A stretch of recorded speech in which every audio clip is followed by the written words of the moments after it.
여러분들은 나라마다 방문하기에 적합한 시기가 있다는 것을 알고 계셨나요? 예를 들면 동남아는 우기인 7에서 9월에는 여행이 거의 불가능한 수준인 경우가 많고 건기인 12월에서 3월이 여행에 적합하죠. 또한 유럽권 국가들은 축제 시즌이 정해져 있어서 특정 월에만 엄청난 사람들이 몰리는 경우가 많습니다. 그렇다면 한국은 어떨까요? 만약 한국에 오고 싶어하는 외국인 친구가 있으신 분이라면 실외 활동이 거의 불가능한 7, 8월과 1, 2월은 피하라고 조언하실 것 같은데요. 하지만 한국은 특이하게도 비수기 시즌에도 많은 외국인들이 방문한다고 합니다. 그리고 그 이유는 한국은 날씨보다 중요한 무언가가 있기 때문이라고 하는데요. 이와 관련하여 한 외국인은 한국과 일본을 방문하고 한국이 엄청나게 특이한 국가임을 깨달았다며 글로벌 커뮤니티에 글을 작성했다고 합니다. 그렇다면 이 외국인이 어떤 내용의 글을 작성한 것인지 자세한 내용 살펴보도록 하겠습니다. 나는 미국의 대학생으로 다른 나라 문화를 배우는 게 좋아서 내 학교의 교환학생들과도 많은 교류를 하고 있어. 나는 다양한 국적의 학생들을 만나봤지만 가장 기억에 남는 건 한국인과 일본인이야. 그들은 말 한마디만 나눠봐도 몹시 교육을 잘 받은 티가 나며 예의 바르고 매너 있기 때문이지. 나는 한국과 일본 친구들과 많은 추억을 남겼고 이들이 다시 자신들의 나라로 돌아갈 때가 왔을 때 다음 방학 때 꼭 한국과 일본에 방문하겠다고 약속했어. 그러자 나름 서로 잘 지내고 있던 한국과 일본인 학생들이었지만 그들 사이에는 묘한 라이벌 구도가 보이기 시작했는데 일본 친구들은 한국이 많이 발전하긴 했다만 아직 선진국이라고 불리긴 어려운 수준이고 따라서 외국인이 가기엔 불편한 점이 많을 것 같아 라며 일본으로 오라고 말했고 이 말을 들은 한국인 친구들은 이상한 해산물을 먹고 손가락이 6개가 되고 싶지 않으면 한국으로 오는 게 좋을 거야 라며 응수하더라고. 어쨌든 그렇게 시간이 지나 방학이 찾아왔고 친구들의 일정상 나는 일본에 먼저 들렀다가 한국으로 가기로 했어. 그렇게 도착한 일본에서 나는 엄청나게 놀랄 수밖에 없었다. 일본의 겨울은 별로 안 추울 줄 알았는데 눈이 오고 있어서 그런지 엄청나게 추웠기 때문이야. 나는 너무 추워서 가까운 거리를 이동함에도 택시를 탈 수밖에 없었는데 택시가 바깥보다 더 추워서 2번 놀랐어. 나는 택시기사가 히터 때문에 더워서 창문을 잠시 열어둔 건가 싶었는데 내가 목적지를 말하고 택시가 출발하니 이 택시기사는 그제야 히터를 틀더라고. 맞아. 이 추운 날 택시기사는 히터를 안 틀고 있던 거야. 나는 번역기 앱을 이용해서 왜 히터를 틀고 있지 않았냐고 물어봤는데 이 택시기사는 일본의 기름값이 너무 비싸서 아껴야 한다며 승객이 탑승했을 때만 히터를 잠시 켜두고 있고 자신은 핫팩이 있기 때문에 괜찮다고 말했어. 나는 이 일본인의 대답에 무척이나 당황했는데 나는 기사가 걱정된 게 아니라 내가 추워서 물어본 거기 때문이야. 택시 요금에는 온도 유지 서비스에 대한 비용도 전부 포함된 것이기 때문에 나는 일본의 이러한 시스템에 조금 불쾌감을 느끼기도 했어. 히터를 방금 틀어서인지 목적지에 도착할 때까지 온도는 전혀 따뜻해지지 않았고 결국 목적지에 도착해서야 비로소 온도가 조금 올라갔다. 하지만 나는 택시에서 내려야 했지. 어이없었던 건 목적지에 도착한 택시기사는 요금을 측정하는 미터기보다 히터를 먼저 끄더라고. 오히려 히터를 켰다 껐다를 반복하며 일정치 못한 온도를 유지하는 게 기름 소모가 더 크기 때문에 나는 이런 비효율적이고 승객을 생각하지 않는 일본인이 이해가 안 됐어. 그 후 나는 일본인 친구들을 만나게 됐고 어떤 식당에 들어가게 되었다. 그리고 이곳에서도 황당한 경험을 하게 됐는데 우리는 5명이었는데도 종업원은 4개의 의자가 있는 4인용 테이블에 배정해주길래 나는 의자 하나를 더 달라고 했고 종업원은 손님이 거의 없었음에도 그럴 수 없다고만 했기 때문이야.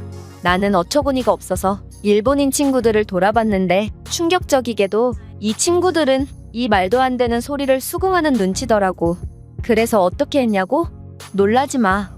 일본인 친구 중 한 명은 5분마다 한 명씩 번갈아 가면서 옆 테이블에서 식사를 하고 오자는 놀라운 제안을 했고 나는 정말 일본인들에 질려버려서 그냥 내가 혼자 먹겠다고 하고 일어나 버렸다. 공교롭게도 내 옆에 앉은 일본인 부부는 식당에서도 담배를 엄청나게 피워대서 나는 더 이상 식사를 이어나가지 못했고 음식을 절반도 못 먹은 채 자리를 뜨게 되었어.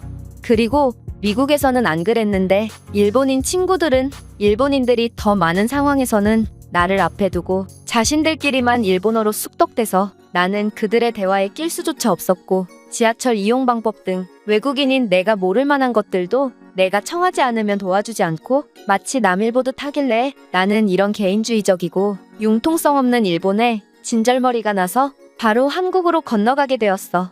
그렇게 방문한 한국은 일본보다 훨씬 추웠는데 나는 한국인들처럼 발목까지 내려오는 긴 패딩도 없었고 장갑도 없었기 때문에 한국에서는 발 한 발자국 내미는 것도 엄청나게 힘들었어. 그래서 이곳에서도 택시를 이용하게 됐는데 한국의 택시는 덥다 못해 뜨거운 수준의 히터뿐만 아니라 온열 시트라는 엄청나게 비싼 시트도 설치되어 있어서 몹시 놀랐다. 이건 내 차에 설치하려다가 너무 비싸서 포기했는데 한국은 택시에도 이런 게 설치되어 있는 걸 보고 한국은 굉장히 잘 사는 국가구나 싶기도 했어. 어쨌든 이런 최고급 택시에서 내 추위는 3초 만에 사르르 녹았고 나도 모르게 침까지 흘리면서 택시 안에서 잠들어 버렸다. 그렇게 도착한 목적지에서는 친구들이 나를 마중 나와 있었고 일정을 전부 친구들에게 맞춰야만 했던 일본에서와는 달리 한국인 친구들은 나를 정말로 소중한 친구라고 생각해주고 내 상황을 최대한 많이 배려해주더라. 식당에서 내가 요구하지도 않았는데 젓가락 대신 포크를 준다거나 매운 음식을 일부러 배제하고 주문한다거나 하는 따뜻한 배려 말이야. 그들 앞에서 나는 마치 아이가 된 기분이 들었지만 이런 느낌이 그리 싫지만은 않더라고. 물론 이런 한국 친구들의 마음이 고마워서 나는 젓가락도 쓰고 매운 음식도 먹으려고 노력했지.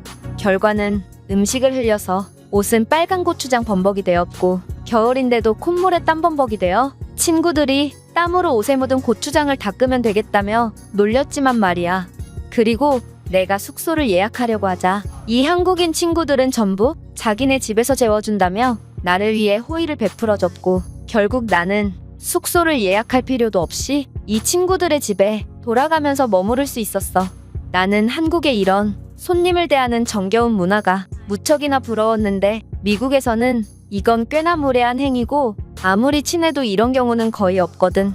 하지만 한국 친구들은 내게 쉴 곳을 제공하는데도 친구들의 부모님들은 내게 어찌나 많은 음식을 내주셨는지 상다리가 부러질 만큼 엄청난 음식들을 만들어주시고도 겨우 음식을 다 먹으면 떡이나 빵 같은 음식을 추가적으로 주셨고 마지막으로 과일까지 먹어야만 한국의 어머니들은 만족한 듯 나를 보내주시더라. 그리고 마치 택시의 온열 시트처럼 한국 가정집의 바닥은 엄청나게 따뜻해서 한국에서 나는 매일같이 눕자마자 잠들곤 했어. 친구는 자신의 침대를 양보해주겠다며 침대에서 자라고 했지만 이 친구는 한국에서는 방바닥이 곧 상석이라는 걸 모르는 모양이었다. 이렇듯 나는 한국에서 식비와 숙박비를 거의 안 썼는데 그럼에도 한국인들은 한국의 겨울에 나처럼 입고 밖에 나가면 얼어 죽는다며 자신의 패딩과 장갑까지 빌려주는 놀라운 호의까지 베풀어줬어. 웃긴 건 추위를 피하려고 엄청나게 따뜻한 등산용 패딩을 입고도 이들은 아이스 아메리카노만큼은 절대로 포기하지 못한다는 거야. 역대급 한파, 폭설 같은 공포의 날씨도 한국인들로 하여금 아이스 아메리카노를 포기하게 할 수 없어. 이렇듯 나는 한국에서 평생 동안 한 번도 경험해보지 못한 환대를 받았고 그들에게 고맙다 못해 미안한 감정까지 느끼던 차에 한국에 엄청난 폭설이 내려서 친구가 집 앞 눈을 치우는 것을 도와주러 나갔어. 근데 생각보다 많은 한국인들이 골목길에 눈을 치우고 있었고 이들은 한 번도 본 적 없는 엄청난 스킬로 눈을 치우더라.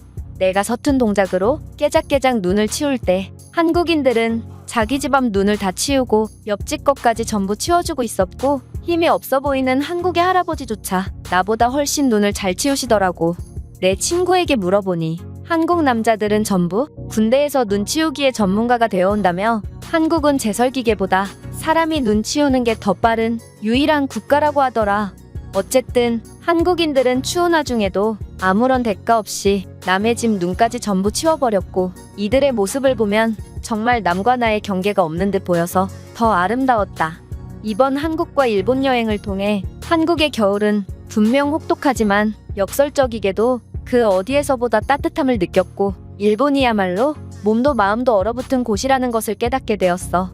한국인들의 따뜻한 마음씨와 정겨운 태도는 정말 죽을 때까지 잊지 못할 것 같아. 이 외국인의 글은 여기까지입니다. 전 세계의 많은 나라들이 저마다의 관광자원을 홍보하고 있지만 역시 가장 뛰어난 관광자원은 사람이라고 할 수 있죠. 그렇다면 이 글에 대한 다른 외국인들의 반응은 어떤지 댓글을 통해 해외 반응을 살펴보겠습니다. 한국인들이 매운 음식을 못 먹는 너를 위해 매운 음식을 포기하려 했다고? 한국인들은 친구를 위해서는 뭐든지 희생할 수 있는 사람들이구나. 멕시코인인 나는 아무리 친구라고 해도 절대로 매운 음식을 포기할 수 없다.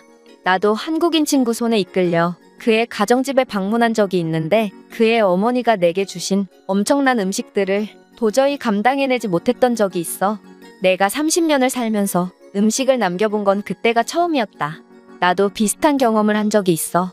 한국 친구 집에 2번 놀러 갔다간 정말 그곳의 식량이 남아나질 않겠다는 생각이 들 정도로 한국의 어머니들은 아낌없이 음식을 주신다.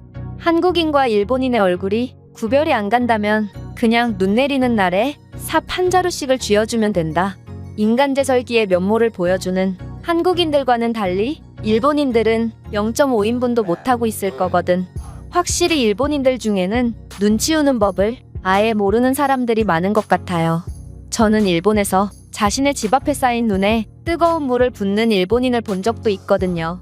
그건 눈 치우는 법을 모르는 게 아니라 상식이 부족한 수준인데 어쩌면 닌자의 후손인 일본인들이 누군가를 암살하려고 시도했던 것일 수도 있고 말이야.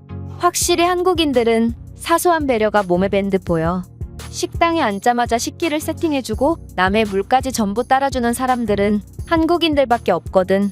이건 제가 매년 한국을 방문하는 이유입니다. 정이 많고 상대방을 기분 좋게 만드는 법을 아는 한국인들과 어울리는 건 그 어떤 경험보다 소중하거든요. 맞아. 덧붙이자면 해외에서 한국인들이 환대를 받는 이유도 바로 이러한 점 때문인 것 같아. 그들이 한국에 방문한 외국인들을 따뜻하게 대해주니 그들 또한 마땅히 받아야 할 대접을 받는 거지. 제가 준비해온 내용은 여기까지입니다. 끝까지 시청해주셔서 진심으로 감사드리며 여러분들의 구독과 좋아요, 알림 설정은 영상 제작에 큰 힘이 됩니다. 이상 세모튜브였습니다.